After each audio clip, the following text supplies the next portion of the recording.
ในมื้อนี้ก็ตามที่ทุกคนได้ติดตามข่าวเลยทุกคนนะกับการเฮ็ดปะทะอยู่ที่ชายแดนของเมืองไทยทุกคนแต่ว่าสิ่งที่บ่พิมพ์จะมาทำคลิปมื้อนี้ก็อยากจะขอชื่นชมจากใจจริงโดยเฉพาะก็แม่นพี่น้องอยู่ที่บริเวณชายแดนนะทุกคนทั้ง4จังหวัดบอกเลยว่าการเตรียมความพร้อมในการอพยพนะทุกคนภายใน1ชั่วโมง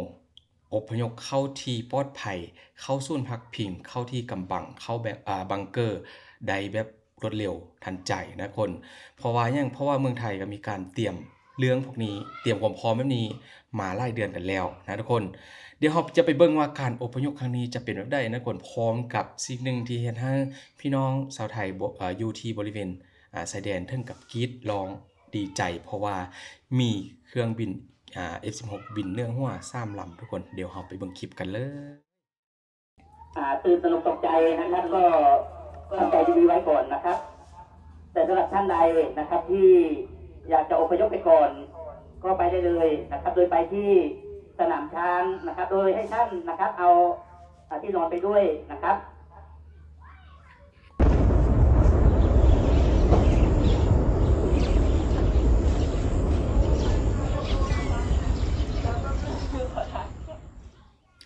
นี่ก็เป็นเสียงประกาศของผู้ใหญ่บ้านนะทุกคนอยู่ตามจังหวัดบริเวณชายแดนของไทยแล้วก็ต่อมาโดยกับเป็นคลิปเสียงของการปะทะนะทุกคนมาเดี๋ยวเรามาเบิ่งการเคลื่อนย้ายออกจากจุดบริเวณชายแดนของพี่น้องชาวไทยนะทุกคนซึ่งว่าคลิปนี้บ่พิมพ์ก็จัดมาให้ดูแบบไล่จุดกันเลยทุกคนบอกเลยว่านี่คือความพร้อมที่ว่าเกิดขึ้นในเวลาสั้นๆนะทุกคนกับการเคลื่อนย้ายออกจากจุดที่ว่าคิดว่าจะเกิดอันตรายกับพี่น้องชาวไทยทุกคนรถกระบะรถซ่องแถวไล่รถกันเลยทุกคนว่าจะเป็นรถเก่งนะทยอยเข้ามาในตัวเมืองแล้วก็ออกตัวเมืองเพื่อจะไปอยู่ในจุดที่ปลอดภัยทุกคนหลักๆอาจจะเป็นการเข้าไปเติมน้ำมันกันก่อนเพราะว่าอาจจะเป็นการเดินทางที่ว่ายาวนานแล้วก็อาจจะหลายชั่วโมงนะซึ่งว่าเหตุผลหลักๆที่พ่อพิมพ์ได้ทำคลิปนี้ให้คนได้เบิ่งทุกคนจำนวนรถกระบะรถยนต์มหาศาลกันเลยที่ว่ามีการติดอยู่ตามท้องถนนนะนี่คือการเคลื่อนขบวนการเคลื่อนย้ายอพยพของพี่น้องชาวไทยอยู่ที่4จังหวัดที่ว่ามีเหตุปะทะในครั้งนี้นะทุกคนซึ่งว่าการเตรียมความพร้อมก็บ่ต้องพูดถึงอยู่แล้วคือพ่อพิมพ์ได้บอกตั้งแต่ต้นคลิปถือว่ารวดเร็วหลายว่องไวหลายนะทุกคนข้าวของเครื่องใช้ที่ว่าจำเป็นก็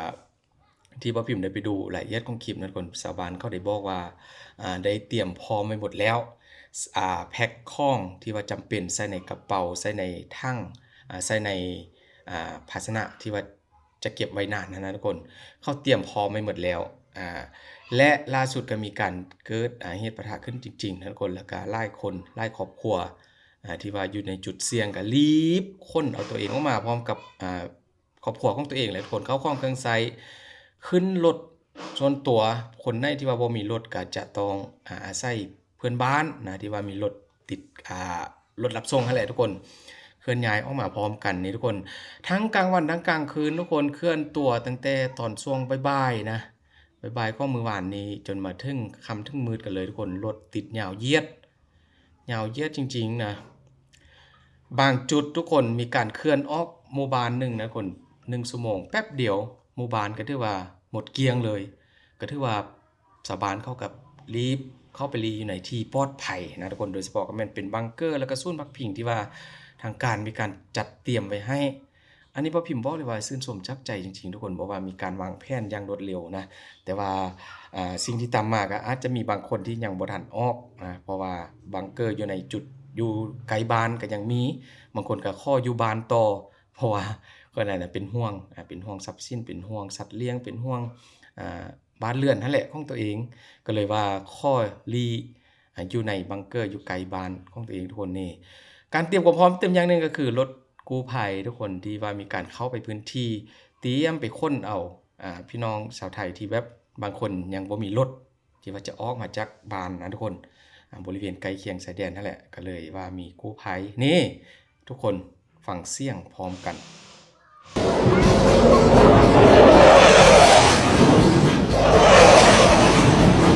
นี่คือเสียงของ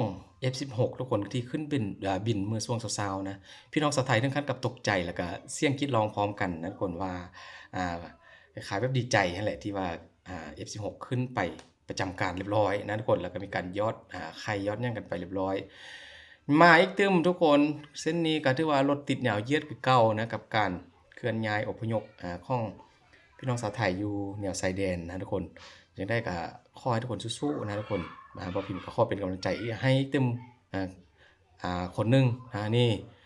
มาดูการขับส่วนกันทุกคนรถที่ว่าต่อแถวเนาะมานี่ทุกคนฮู้บ่ว่าคือรถอะไรคือรถที่มีการอพยพนั่นแหละเพราะได้มีรถส่วนตัวนะรถส่วนตัวหรือว่าทำธุรกิจรถเนี่ยก็แบบดีบเอาออกมาทรัพย์สินที่ว่ามีค่าก็ต้องค้นเข้าใส่ในรถทั้งหมดหรือว่าเขาก็บอกว่าแฮชแท็กขอให้เป็นครั้งสุดท้ายนะทุกคนเพราะว่าอันนี้ก็อาจจะเป็นครั้งที่2ที่3แล้วที่ว่าเกิดเหตุมีการอพยพด่วนแบบนี้แต่ว่ารอบนี้ก็หลายคนก็มีการเตรียมความพร้อมสุดๆเลยเพื่อจะอพยพออกจากบ้านออกจากหมู่บ้านออกจากจังหวัดที่ตัวเองอยู่ใกล้เคียงกับชายแดนนะทุกคนซึ่งว่าหลายคลิปกับหลายคนก็คงจะเห็นแล้วก็น่าสงสารนะทุกคนว่าคือก็ขอใช้คำนี้ก็แล้วกันเพราะว่าบางคนก็ได้โฮปเอาลูกเล็กเด็กแดงเอาผู้เฒ่าผู้แก่คนป่วยติดเตียงไปที่ปลอดภัยนี่ทุกคนจุดที่ว่ามีบังเกอร์อยู่ไกลบ้านก็หลายคนก็รีบวิ่งเข้าไปนะครับรถไปลี้ซ่อนตัวอยู่เพราะว่าในระหว่างการขับรถกันยังมีเสียงแบบเฮียนปะทะกันแบบบ่หยุดนะทุกคนนี่ชาวบ้านเขาก็รีบเข้ามาลี้อยู่ที่บังเกอร์ก่อนมีการจัดบังเกอร์ไว้ให้เป็นจุดตามบ้านเรือนนี่ก็เป็นคลิปจากหมู่บ้านนิดนึงนะทุกคนถือว่ารถก็ออกจากบ้านพร้อมกันแหละทุกคนแล้วก็มีรถติดนะค่อนข้างจะยาวกันเลยแต่ว่าสุดท้ายก็มีการเคลียร์เพราะว่าจะมีกลุ่มเจ้าหน้าที่เพิ่นเคลียร์รถให้คนน่าจะไปทางไหนก็เคลียร์รถให้แบบรวดเร็วนะรีบออกไปจากพื้นที่ที่ว่ามีความเสี่ยงสูงสุดตอนคืนทุกคนคอยค่ำลงแรงก็เดินทางกันต่อนะสำหรับคลิปนี้บ่พิมพ์ต้องบอกก่อนว่ามีการรวบรวมมาตั้งแต่มื้อวานนี้ทุกคนจนถึงตอนเช้ามืดกันเลยที่ว่ามีการปะทะกันตั้งแต่เช้าก็มีการเคลื่อนย้ายออกมาตัวเมืองที่ว่างเปล่าทุกคนเห็นบ่นี่เลยมืดนะแป๊บเดียวทุกคนก็ถือว่ารถก็ถือว่าถนนว่างเปล่าเลยแหละรถก็บ่ค่อยมีแล้วค่ำมาก็มีการเคลื่อนย้ายเอาพี่น้องชาวไทยออกหมดแล้วนะไปที่ศูนย์พักพิงไปบ้านพี่น้องที่ว่าอยู่ใกล้เคียงนี่ตอนช่วงเช้าทุกคนเขาบอกว่าถนนโล่งมากนะโล่งสุดๆในจุดนี้สุรินทร์นะทุกคนสายแดนสุรินทร์สั่งอพยพอีกแล้วถือว่ามิดเงียบเลยกับถนนทุกคนถือว่าเป็นการจัดระบบความไวในการอพยพได้แบบหีบด่วนไล่เต็มท้ายรถกระบะเลยทุกคนทั้งพี่น้องชาวไทยแล้วก็เข้าข้องเครื่องไซนะอพยพกันไปเพราะได้มีรถยนต์รถอะไรก็แบบรีบขนออกไปก่อนไปในที่ที่ว่าปลอดภัยเก่งไล่นะทุกคนถือว่ารอบนี้ที่ว่าจัดระเบียบจัดระบบทุกอย่างได้อย่างน่าทึ่งไล่กับการอพยพในครั้งนี้ทุกคนก็ปลอดภัยรวดเร็วเพราะว่าผ่านมาก็มีประสบการณ์แล้วนะถ้าว่าซาก็อาจจะเกิดอันตรายกับตัวเองกับครอบครัวได้ทุกคนนี่ก็เป็นอีกตึมส่วนหนึ่งทุกคนกับคลิปที่ว่าพิมพ์มาให้เบิ่งก็ยังมีอีกตึมหลายจุดนะหลักๆก็จะเป็นคลิป2คลิปเฮ็ดของการอพยพแล้วก็คลิปเพนบ่แม่นคลิปเพน F16 บินเนื้อหัวของพี่น้องชาวไทยกำลังเคลื่อนอพยพอยู่นะทุกคนหลายคนก็ส่งเสียงกรีดร้องขอบคุณกับ F16 ที่ว่าช่วยปกป้องพื้นแผ่นดินไทยทุกคนขอบคุณหลายๆถ้าว่ามีหยังอัปเดตใหม่ๆเดี๋ยวพิมพ์จะมาอัปเดตในช่องของคุณพิมพ์ทุกคนฝากกดติดตามกดไลค์กดแชร์ Subscribe เด้อพี่น้องขอให้ทุกคนโชคดีแล้วก็ปลอดภัยหมดทุกคนเด้อขอบคุณหลายๆ